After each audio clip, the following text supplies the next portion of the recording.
Hi, welcome to video 2 of the Destroid Missile Phalanx kit from Super Dimensional Fortress Macross. I am wondering how I should best do this.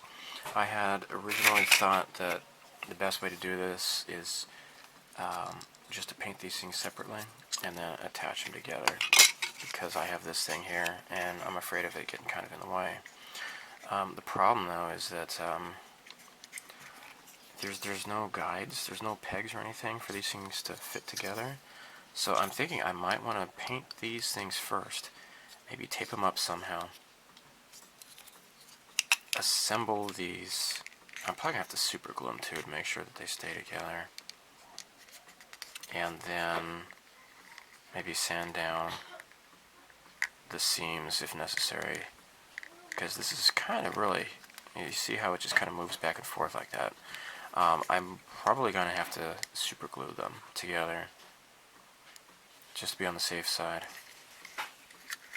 And I had to file these things down here, and I guess they're more or less even, but I'd still like to have these assembled first and then work on them and then prime them and such.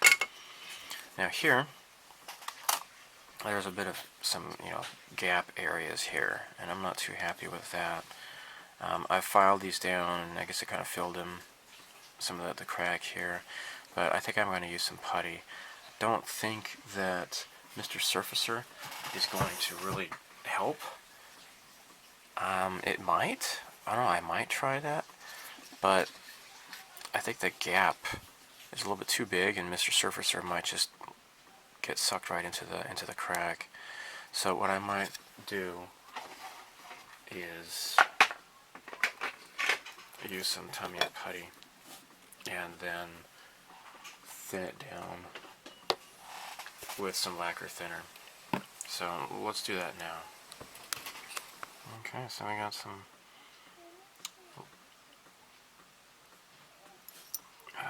get this down here. I have a sick kid today. It's a day off and my daughter's sick, so you're going to hear a bit of whining. So poor little girl just doesn't feel well today. My wife is kind of taking care of her, and I'll stay home tomorrow to take care of her.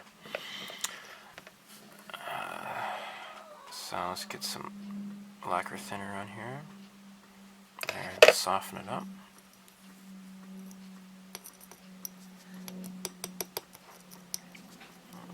There. So I want it to be thicker than Mr. Surfacer. So this looks like it's pretty good consistency here. This will definitely fill in gaps, I'm sure. There. Okay.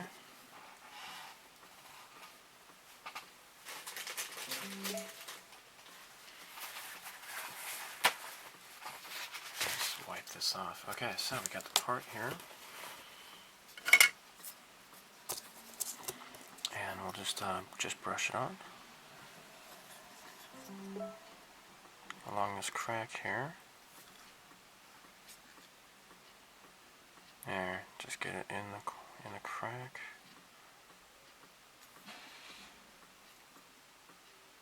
There, this side's even worse, I think. There. Just go ahead and fill this in. Just paint it on there. I got a bit of a crack here. I think the head goes on this area though, so I don't think it really matters. I don't think it should matter too much here. If there's a crack, so there. Okay. Just fill that all in. Okay.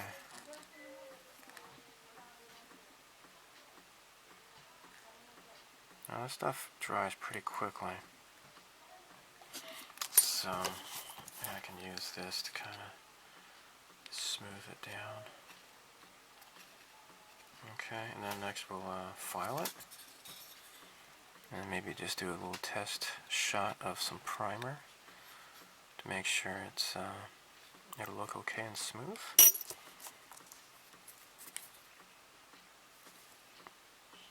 And just found another spot that needs some more putty. So I see a lot of people, they'll just smother just putty straight out of the tube onto their model kit, but I've never really done that. I find it best to use some lacquer thinner to smooth it out. So there we go.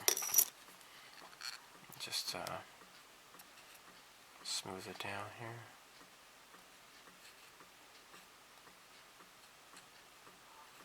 There.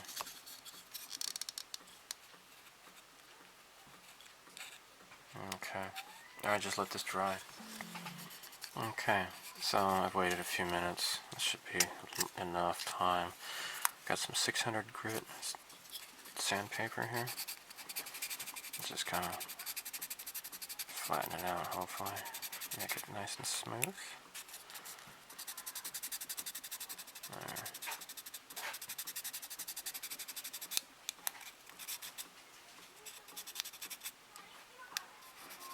And actually I got a crack here, so just use this in here. Okay.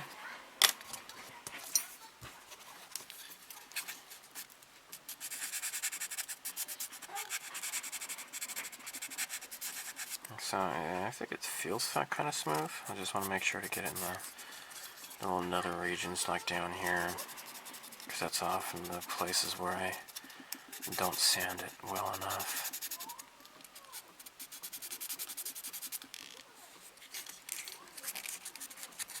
So this isn't totally smooth though. I think there's kind of like a point to it. I don't know if that's supposed to be like that or not.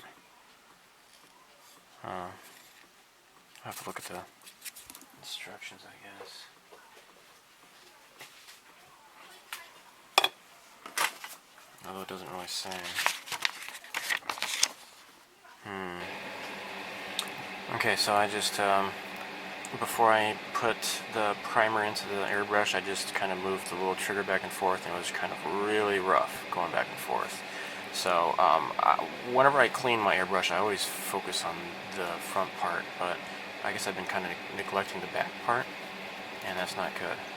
So I'm using airbrush cleaner. I read online about people who just use 99% alcohol, because all they work with is acrylics, and then they just say that they just kind of run it through and leave it. They don't bother taking it apart, but I would not recommend that. I get people who ask me about my airbrush and about cleaning, and I even had one guy ask me, hey, so if I get the same airbrush that you have, do I still need to clean it?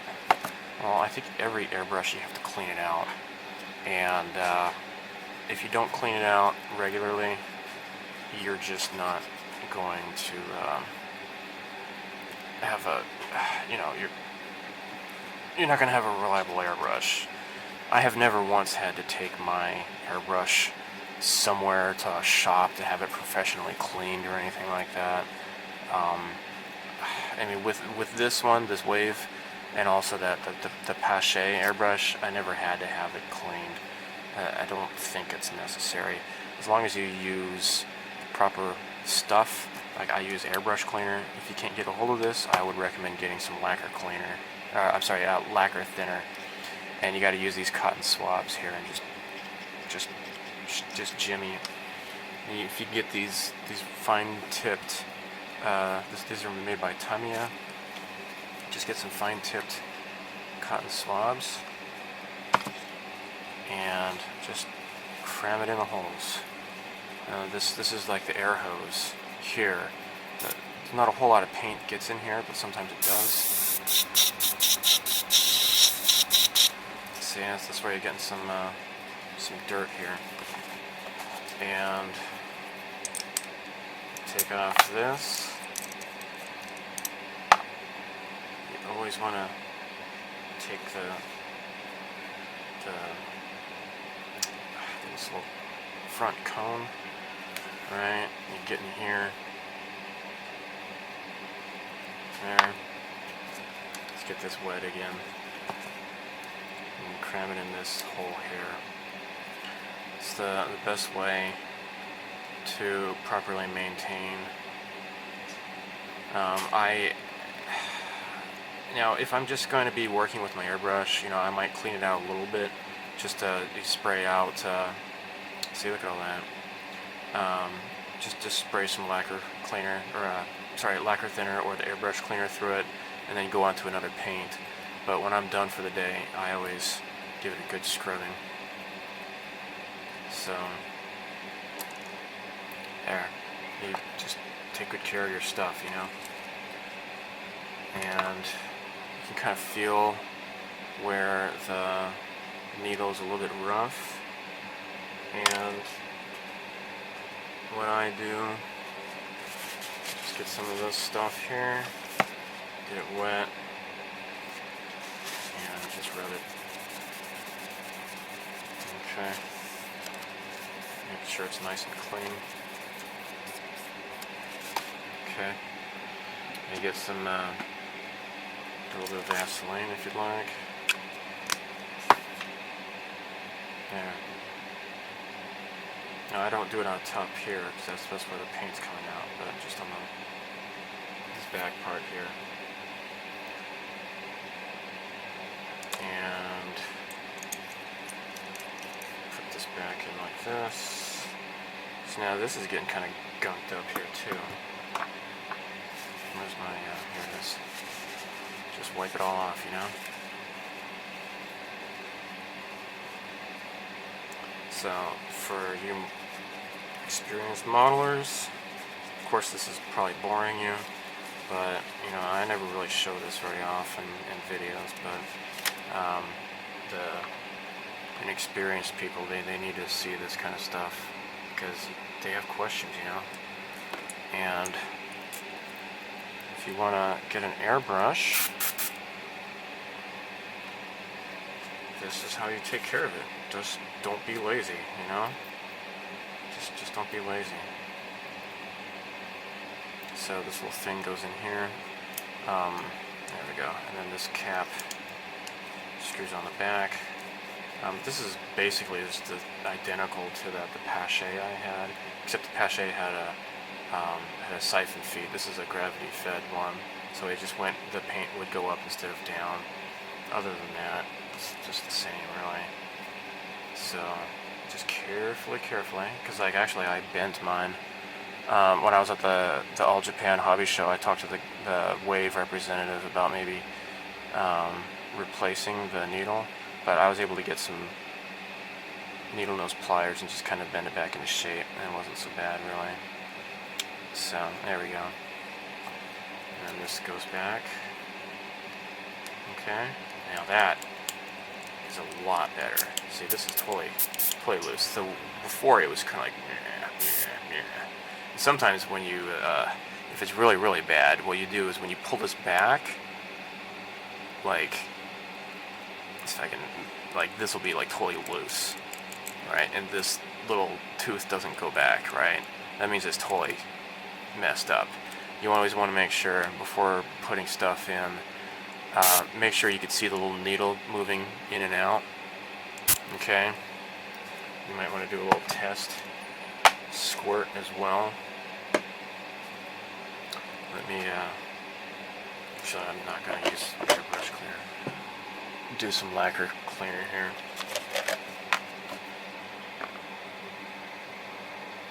There, switch it around. So you don't want to see any stuff coming out on a double action. Like my hand is dry here. Only when you pull back you see the stuff coming out. Okay, so I'm going to load up the silver surfacer and get started. So put the back on here and make sure this is tight. Because if it's not tight enough, you're not going to get good air pressure, and it's going to screw up. There. Okay, we're ready to go. So this is my already prepared. This is Gaia Notes Surfacer. They're a silver surfacer Evo, and if you don't live in Asia, you'll probably have a difficult time getting that stuff. I guess they have like a pretty neat tester's silver primer or a metallized primer. I don't know what it is. I've seen that in a couple of videos. So for you Western modelers, that's where you want to do, I guess. So there we go.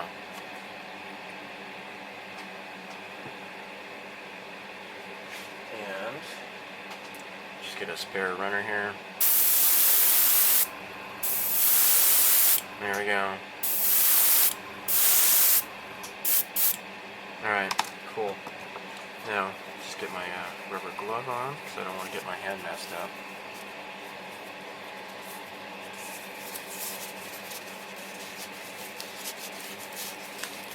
Okay. And, of course, put my mask on.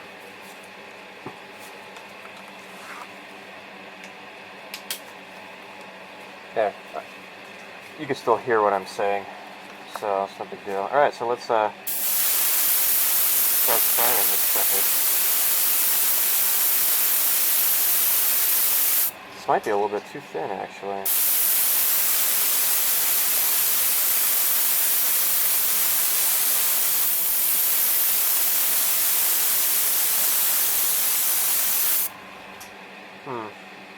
Yeah, I'm gonna maybe try thickening this up a little bit more.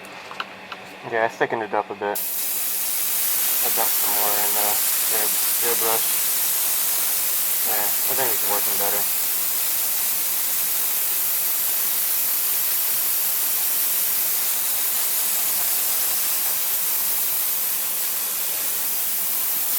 So this is nice though. I mean, this is why I want to get away from using the rattle cans for priming. So you can get in here, and it's not going to cake up too much, you know. If you use a double action, it's not going in on full blast. So you can control the airflow better. You don't have to keep going pass, and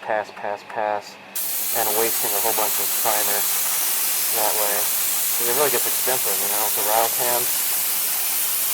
You have to dispose of the cans properly. You know, here in Japan, you have to really pay attention to how you're supposed to properly throw stuff away in the trash.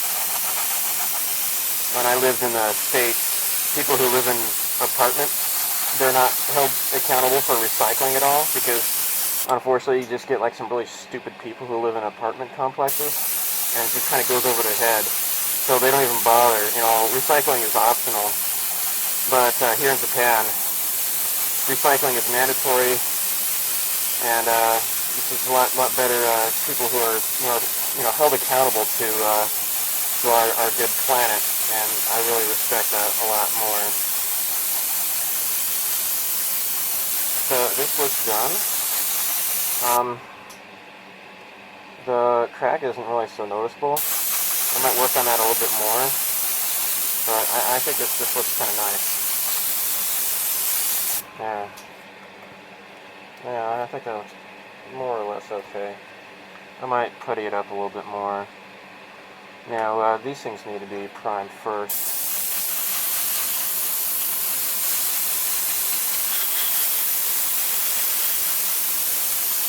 So I never knew if these are supposed to be like thrusters for for jumping, or if they're like the exhaust from the rockets that these things fire. I'm not sure really. I don't know. But see, I can go slowly and surely get it in there, you know.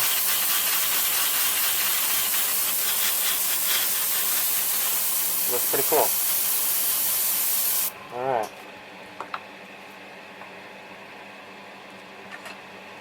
So I have the smaller pieces here on a chopsticks here that I just kind of taped them on there. You can do the same thing for this. I can paint them a lot, you know, a lot more quickly that way.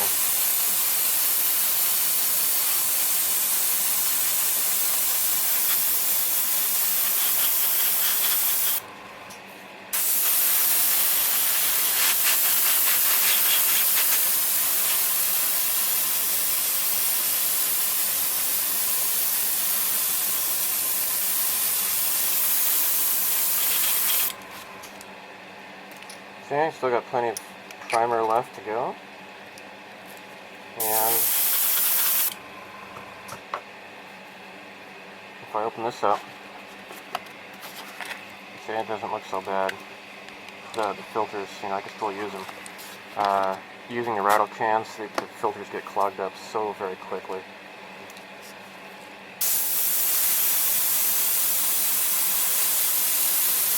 Some people they have an aversion to shooting primer through their airbrush. They're afraid of it getting all messed up, but like I just showed you, if you use proper cleaning techniques, it's really not so bad. I don't have any problems.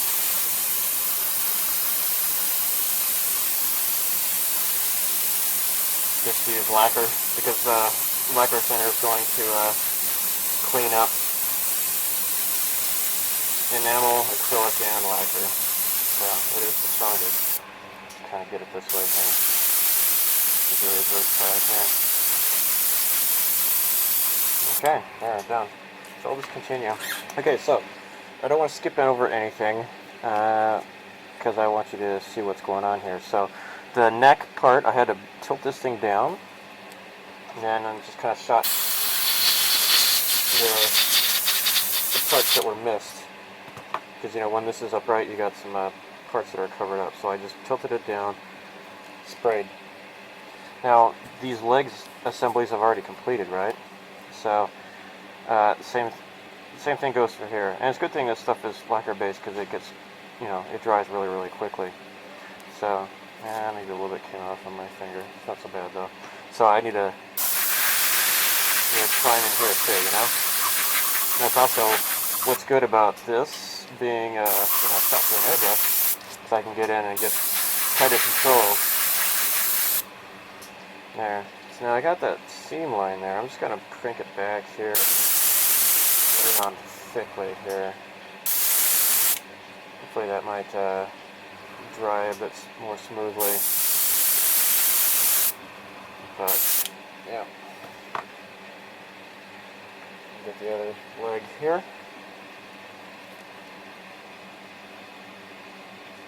Pull the knee joint back. Ah, shoot. Now this is still wet. I need to wait a little bit longer. But, yeah, so you get what I'm talking about. So the parts are primed, and I want to start working on these guys here. And I've decided to paint the Mr. Color number 28 steel. This is lacquer. So I just want to, I don't have much in here left anymore. Just have to buy some eventually. Okay, so I'm just going to dump some in here. Here. Wipe off the lid, the lip here, before securing the lid. And let's get a dropper here. And get some Mr. Color thinner.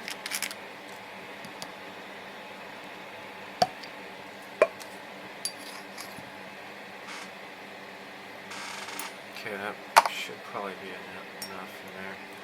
Just kind of stir it up.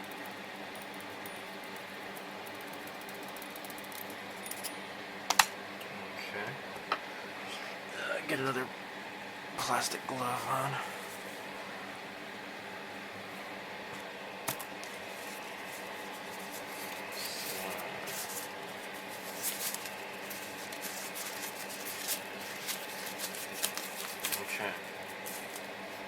Now what I'm going to do is plug up the nozzle here and just kind of feed some air into here and mix it up. Alright, let's do a test here.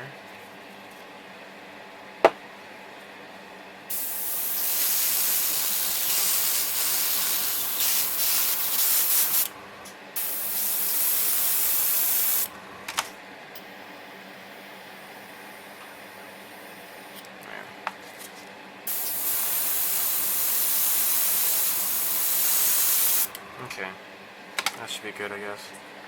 I'll put my mask back on.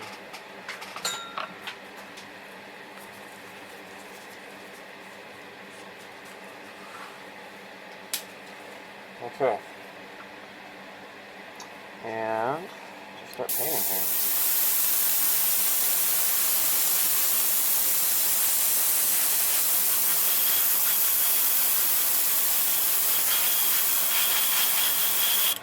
That looks pretty nice, huh?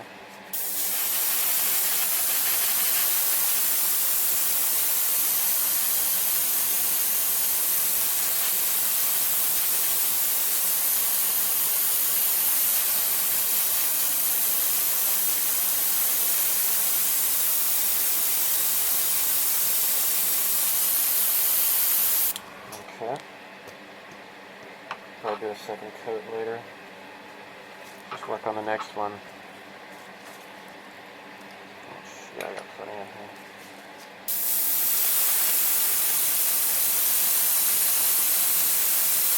Okay, so what I'm doing now is just hand brushing on some of the silver surfacer.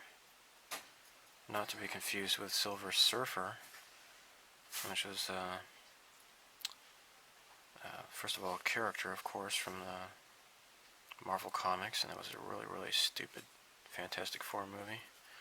And I don't have any confidence that the new upcoming Fantastic Four movie is going to be any better at all. It's unfortunate that Marvel did not get a hold of that property, but oh well. So yeah, here we go. Now, I think that's kind of filled in, right? Let's take a look at other places. Now, getting in here, I'm not going to bother with that at all. See, that's just too much detail. You know, the ribbed in there. It's not going to happen. And this part here, yeah, I think it's mostly okay. I'm going to sand this down a little bit and then just reshoot it with the airbrush and it should be okay. I had to do a considerable amount of sanding on this part here, but I'll just go ahead and just hand paint it, do some sanding, and be done with it. I really want to have a beanbag chair. I've never had one in my life, and I just want to have one. And that has nothing to do with this model at all, but I just wanted to say that. Okay. So this is feeling rather smooth. It's pretty nice. There's not a lot of seam lines here. I'm going to resurface this tomorrow, and I even kind of did some sanding back here too. There's a little bit of a ledge here. I might have to work on this a little bit, but yeah, that's how I get rid of seam lines. You can't even see it there at all, and I imagine the seam line is gonna disappear with another you know, application with my airbrush. So what I should have done is probably gone over it with Mr. Surfacer 500 first before using the airbrush to do like a main surface coat, but hand brushing this turned out pretty nice. I don't know what kind of grit it is. I don't think it says, but it's yeah, it worked out just fine.